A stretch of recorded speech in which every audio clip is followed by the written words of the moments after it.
उस दिन उजाला कॉलेज नहीं जा सकी। तैयार होकर निकली तो सलीमा ने सख्ती से मना कर दिया। अरूज आने वाली थी। उजाला ने बुरा सा मुंह बनाया और शोल्डर बैग बेड पर बेदिली से फेंक कर वहीं बैठ गई। छुट्टी उसके लिए सुहाने रूह होती थी। फहद से मुलाकात, उसका दीदार, उसकी जिंदगी की सबसे बड़ी आरज़ू थी। बस अब ब्याह दिया है आपा को, जब चाहे आए जाएं, क्या मुझे हर बार छुट्टी करनी होगी? उसने बेदिली से चिढ़कर सोचा। और आज तो फहद भी आने वाला था। उस पर सहरिश की कॉल भी आ गई। उस वक्त वो किचन में खाना बना रही थी और सोच रही थी फहद की आंखें उसको तलाश कर रही होंगी। उसको कितना अफसोस होगा कि मैं नहीं हूँ। लंदन से आकर आज उसका कॉलेज में पहला दिन था। मेरा ख्याल है मुझे उसको मैसेज कर देना चाहिए, अपने ना आने की इतला दे देनी चाहिए।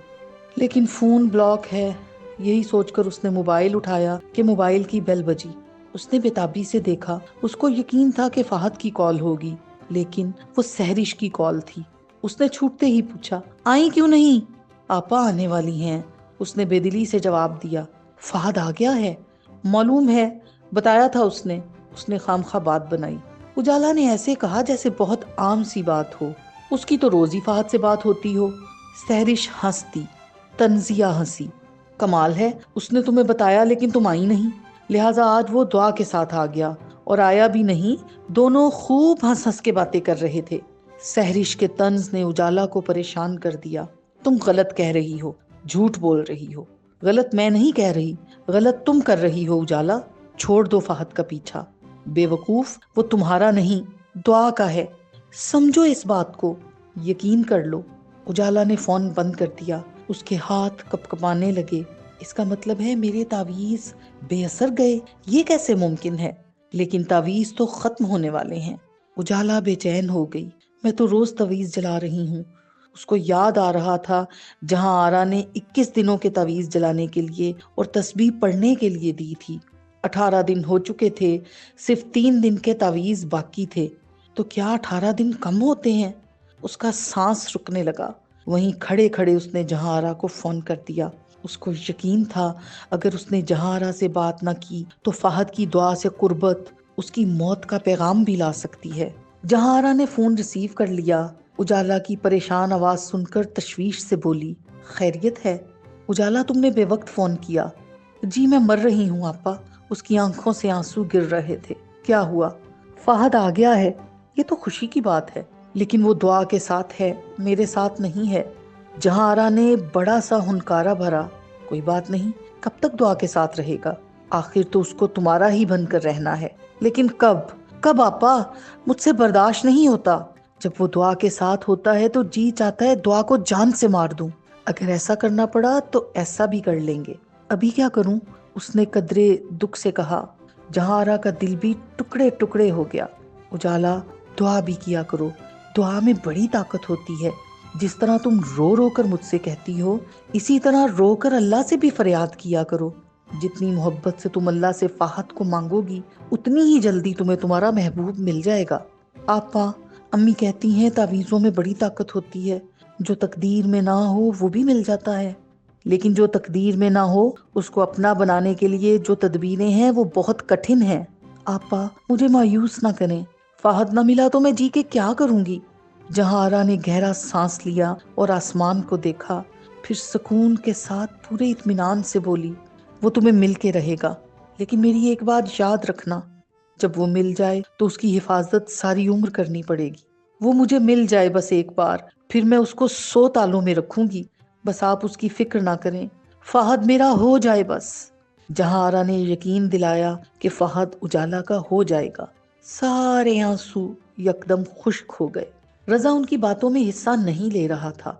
खामोशी से विंड स्क्रीन को देख रहा था। मरियम का हसूल नामुमकिनात की तरफ जा रहा था और दिल डूबे जा रहा था। रजा भी ऑफिस ना गया था। 11 बजे के करीब वो अरूज को ले आया था। अरूज को अकेले आते देखकर सलीमा हैरान रह गई। उजाला ने एक सांस में कई सवाल कर डाले। सरमत भाई कहाँ हैं? आप लोग कब जा रहे हैं? आंटी आपको कितना प्यार करती हैं। आपको हम तो बिल्कुल याद नहीं आते होंगे। दुश्मनों को तो आपकी खुशी देखकर आग लग जाएगी। अरूज के लिए उसकी सारी बातें बेमानी थी। वो तो ये सोच रही थी अब क्या करना है जब वो पूछेंगे कि सरमद उसको लेकर क्यों नहीं गया। اور واقعی جب سلیمہ اور سمی صاحب کو پتا چلا کہ سرمد عروج کو لیے بغیر چلا گیا ہے تو وہ سوال کیے بغیر رہ نہ سکے۔ ان کو جلدی تھی۔ عروج نے آہستہ سے کہا، فون پہ ہی بات کروا دیتی، سوچا جائے تو اس نے باقاعدہ ہماری انسلٹ کی ہے۔ رضا نے حیرت سے کہا، اچانک سب کچھ اتنا اچانک ہوا کہ میرے تو اپنے ہاتھ پیر پھول گئے تھے، کچھ سمجھ نہیں آ رہا تھا کہ… ایسا بھی کیا، کال تو کر سکتے تھے وہ، اجالا نے خفگی سے کہا۔ عروج نے سیانے انداز میں ہنس کر کھاتے کھاتے عام سے لہجے میں پھر سرمد کی طرفداری کی۔ اس گھر میں سگنل کا بڑا مسئلہ ہے، حالانکہ میرے سامنے 2-3 بار کوشش کی تھی، ابو کو بھی رضا کو بھی، مگر فون ملا ہی نہیں، پھر فلائٹ کا وقت ہو رہا تھا۔ خیر، سرمد نے اچھا نہیں کیا، سمی صاحب نے فیصلہ کن انداز میں گفتگو کو ناپسندیدگی کی مہر لگا دی۔ برا تو سلیمہ کو بھی بہت لگا، لیکن وہ عروج کی حمایت نہ کرتی تو کون کرتا؟ اس کی وجہ سے تو عروج کی آج یہ حالت ہوئی تھی۔ وہ ماں تھی، عروج کی حالت بھی دیکھ رہی تھی، اس کے دل کی بھی، مگر اس وقت لا علمی ضروری تھی۔ سو مصنوعی سی خفگی سے بولی، بیٹی پہلی بار سسرال سے میکے آئی ہے، اسے کھانا تو کھانے دیں۔ نہ تم نے مجھے پہلے بولنے دیا، نہ اب بولنے دے رہی ہو۔ میں کہتا ہوں اگر کچھ ایسا ویسا ہوا تو ذمہ دار تم ہوگی۔ سمی نے ناگواری سے کہا، یہ آپ کیسی بدشگونی کی باتیں کر رہے ہیں؟ سلیمہ کی تو جان ہی نکل گئی۔ تو کیا یہ چھوٹی بات ہے؟ داماد شادی کے چوتھے دن ہی سسرال والوں سے ملے بغیر واپس 7 سمندر پار چلا گیا، اور تم کہتی ہو میں خاموش رہوں؟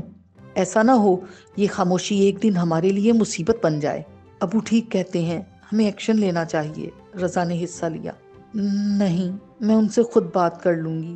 عروج پریشان ہو گئی۔ آتے آتے دھیمے لہجے میں عروج کے بال اور دوپٹہ سنوارتے عقیلہ نے جو سبق دیا تھا وہ اس کو یاد تھا۔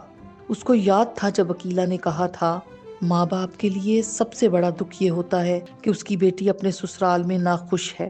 اگر تم اپنے والدین کو پریشان کرنا نہیں چاہتی، تمہیں جھوٹ بولنا ہوگا، اپنے خوش ہونے کا ناٹک کرنا ہوگا۔ اس نے اس ناٹک کو زندگی بنانے کا فیصلہ کر لیا۔ وہ اپنے ماں باپ کو پریشان نہیں کرنا چاہتی تھی۔ اس نے اپنی ہنسی کو سچا ثابت کرنے کے لیے دکھ کا چولا اتار دیا۔ گھر والوں کے سوالوں سے بچنے کا اس سے اچھا اور کوئی راستہ نہیں تھا۔ آپ کتنی خوش قسمت ہیں آپا، آپ نے اپنی محبت پا لی، جبھی تو اجالا بھی اس کے دکھ کی گہرائی نہیں جان سکی۔ معلوم نہیں کہ میں نے محبت کو پا لیا ہے یا نہیں۔ آپ کی شادی ہو گئی، سرمد بھائی آپ کے ہو گئے تو پا لیا نا آپ نے ان کو۔ شاید اسے ہی پانا کہتے ہیں۔ عروج سر جھکا کے مسکرا دی۔ امی نے آپ کے لیے کتنے تعویذ کیے، دعائیں کی، سب کی سب رنگ لائی ہیں، پتہ نہیں میرے تعویذوں میں اثر کیوں نہیں، اس نے حسرت سے کہا۔ عروج اب محبتوں سے بے نیاز تھی، دکھی سی مسکراہٹ کے ساتھ گہری نظر سے اجالا کو دیکھے بغیر بولی، محبت حاصل کرنے کے لیے کبھی کوئی تعویذ کارگر نہیں ہوتا، یہ دل کا سودا ہے، یہ سودا تعویذوں سے نہیں ملتا۔ محبت تو نور ہے، نور چلوں سے نہیں جلتا، اس کے لیے جلنا پڑتا ہے، خود کو جلانا پڑتا ہے۔ آپا، آپ کو سرمد بھائی مل گئے ہیں نا، اسی لیے کہہ رہی ہیں۔ میرے لیے تو کسی تعویذ میں اثر نہیں، سارے مسئلے ویسے کے ویسے ہیں، میں تو جل رہی ہوں دعا کی نفرت کی آگ میں۔ ابھی بات مکمل نہیں ہوئی تھی کہ عروج کے موبائل پر میسج کی ٹون بجی۔ عروج نے موبائل اٹھایا، سارے جسم کا خون اس کے چہرے پر آ گیا۔ عروج کا دل زور زور سے دھڑک رہا تھا۔ سرمد کا میسج تھا، میں خیریت سے پہنچ گیا ہوں، تمہارا دھیان بار بار آ رہا ہے، سوری میں مل کے نہیں آ سکا، معاف کر دینا۔ نچلے ہونٹ کو دانتوں سے کاٹتی، اپنی خوشی اور بے ساختہ آنے والی مسکراہٹ کو چھپاتی عروج بہت پیاری لگ رہی تھی۔ آپا، سرمد بھائی آپ کو کال کیوں نہیں کر رہے، اب بھی میسج کیوں؟ بزی ہوں گے۔ اس نے سرمد کی ہر غلطی کا جواز ڈھونڈ رکھا تھا۔ وہ کہتے ہیں میاں بیوی ایک دوسرے کا لباس ہوتے ہیں، تو اس نے ثابت کر دیا، واقعی ایسا ہی ہے۔